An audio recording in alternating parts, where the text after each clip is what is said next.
Hello, everyone, and welcome to the next edition of the webinar series, where this time we actually have another author in sales.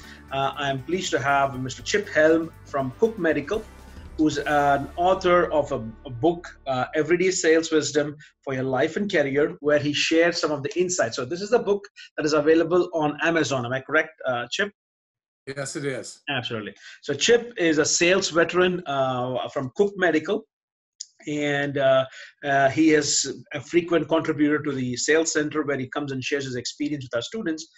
And we've actually had a Chip in one of our earlier webinars, but this time I'm thrilled to actually have Chip come back and talk to us a little bit more in detail about his book. So Chip, thank you once again for giving us your time.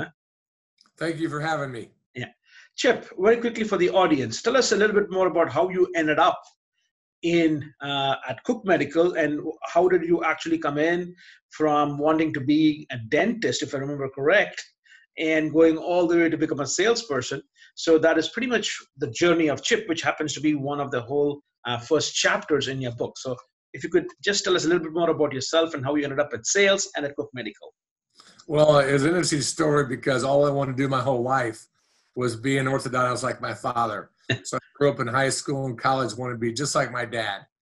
And so I went to dental school, and I was going through my third year, and I was figuring it out. And I realized I didn't have the hand-eye coordination, the small motor skills necessary to be a really good dentist. I didn't realize that. It wasn't the academics. It was the small hand motor skills, and all my friends would be out at the bars having some nice beers, enjoying nightlife, and I was still back in the apartment trying to wax teeth and try to work on these dental forms that you have back in dental school, and I was struggling. And so I had to make a decision, or maybe the decision would have been made for me, that dental school wasn't for me. So I went home one day over Father's Day. It happened to be my father's birthday. I given him a card, shared that heartfelt card with my father. We both shed some tears because he had no idea that I was having problems in dental school. So fortunately, I had a mentor. His name was Bill Armstrong, and at Indiana University, he was head of the IU Foundation. And he said, "Chip, I got a great company for you." And so I went on to get a couple of interviews. I got lucky, and I started my career, and I've been with the same medical company for the last 35 years. And my journey from, as you would say, from dental school potential to sales. It's interesting. You talk about the fact, and Chip, what resonates with me based on my experience of other professionals who've been in sales as well, is unlike the newer generation, a lot of the people I talk to who are in sales actually stumbled into sales. And there's not something that was their calling to begin with, and maybe now it is, but your story resonates with a lot of stories that I've heard about people stumbling onto sales. It's quite different from all the younger students today who actually, and the millennials, who have actually access to sales programs today across the country as well. Well, that's kind of why I've always said, no matter what career you choose, you're in sales. So even if I would have been a dentist, I would have had to figure out how to get customers in my door. Yeah. So again, I don't know whether it matters whether or not you go to dentistry, you go to HR, you go to accounting, you go to marketing, or you go into what we call sales. Everybody's in sales. Indeed. Which is actually wonderful, because it reflects on one of the key things which I thought was very interesting in your book. You have a chapter titled "Never Had a Job in My Life." So essentially what you're saying actually is that you love what you do right now, that it doesn't feel like a job. Am I right in understanding what was your main reason why you had that title for the chapter? I fell in love.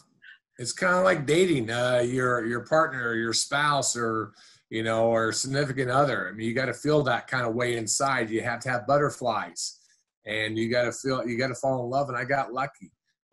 Almost 35 years ago, in the first 6 months, I fell in love. And once you're in love, you still have your ups and downs in life.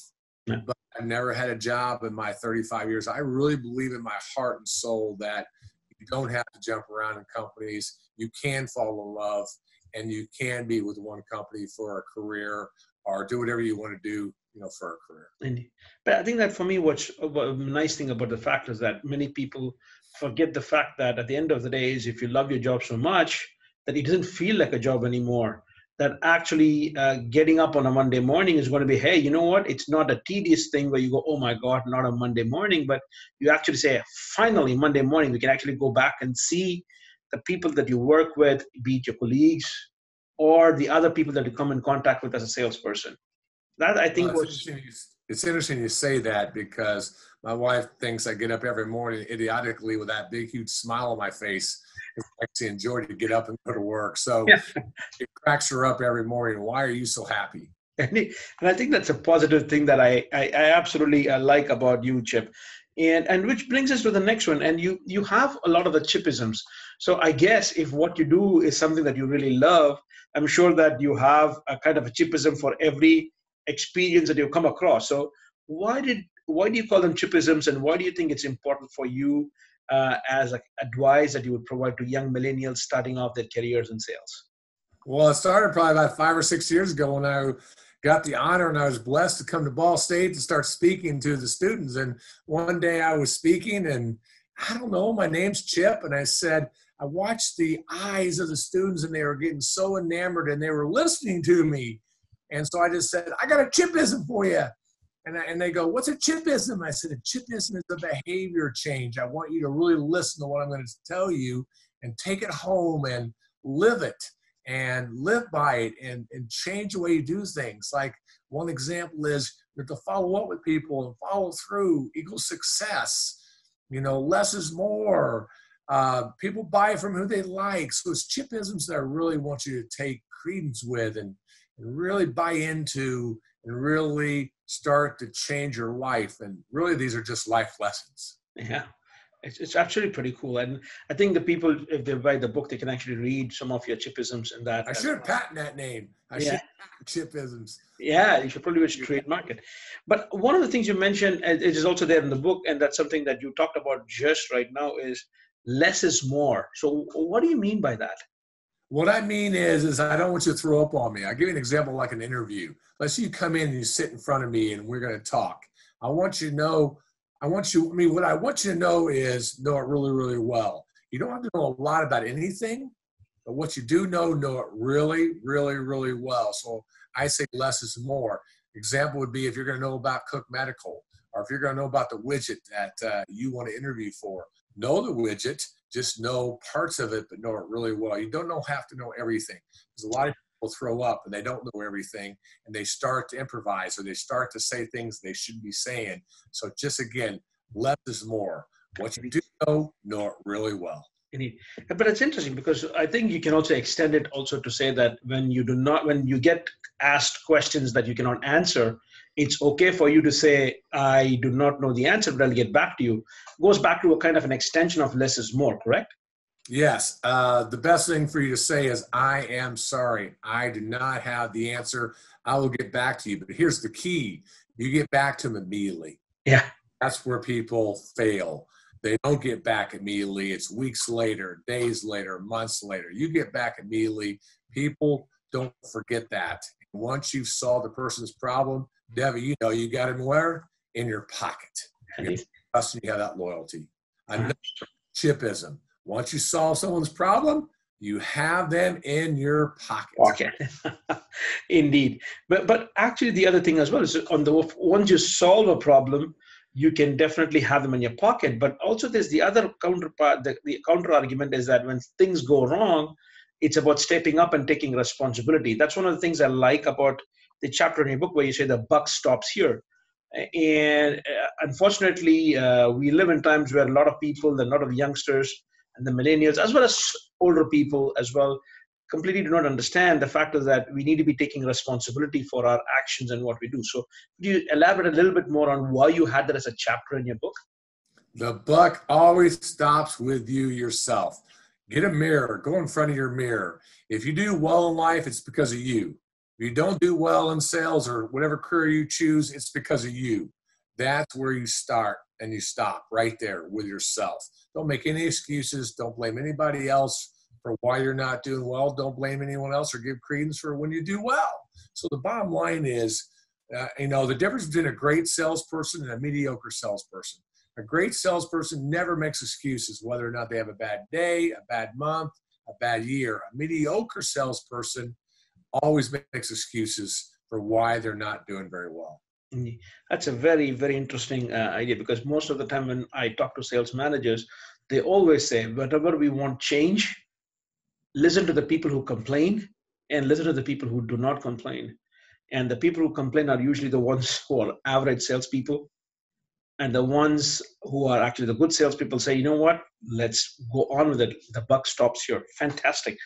And I think it's great you talk about going and looking at yourself in the mirror, because a lot of times people do pay attention to what they see, but also what they hear. And you have one chapter which talks about perception is reality, right? Yes, you're looking at yourself in the mirror, but there's also the mirror of perception. And can you just give us a little bit more information of why you had this perception is reality?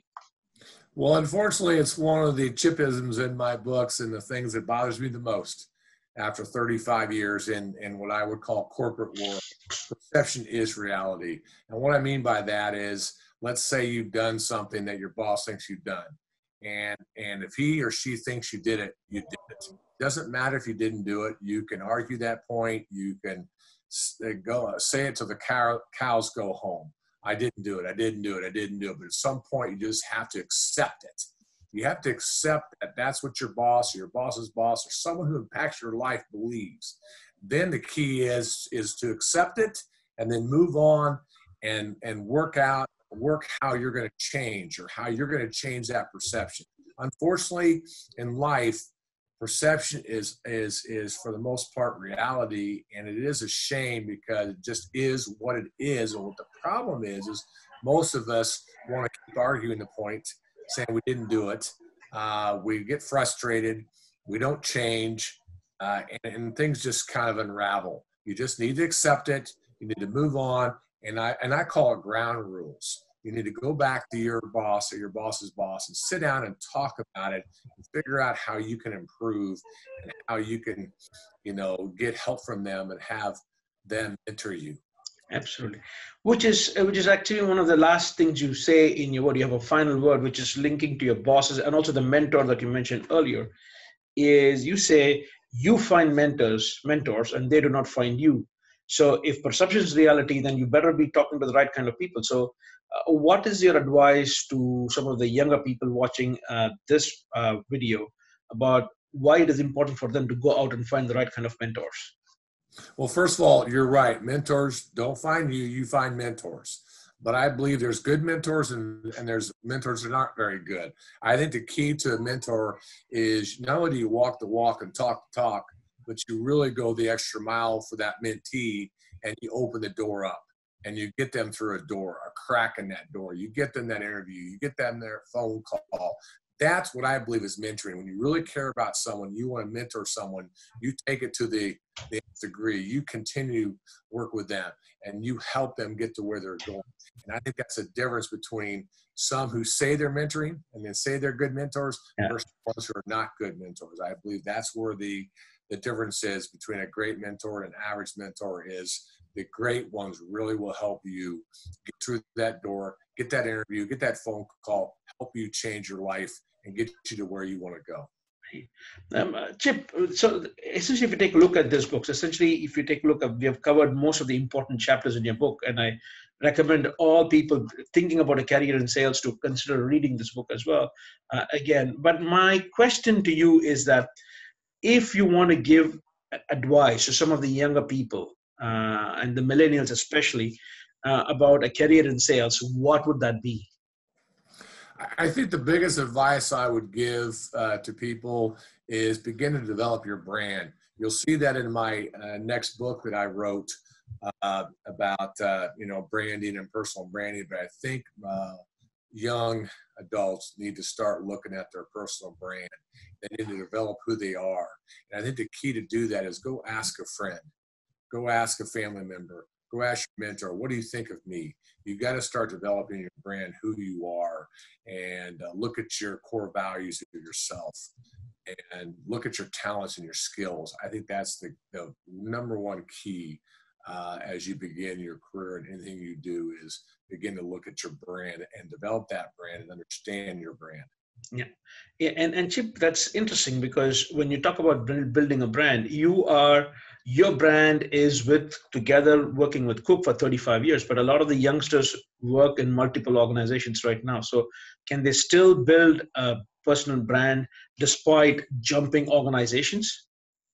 Yeah, because the only person that matters is that impacts you is that boss or that boss's boss. Whoever can impact you financially, your promotions, you've got to align yourself with those people. So it doesn't matter if you're in one company and you switch to another company and you switch to another company.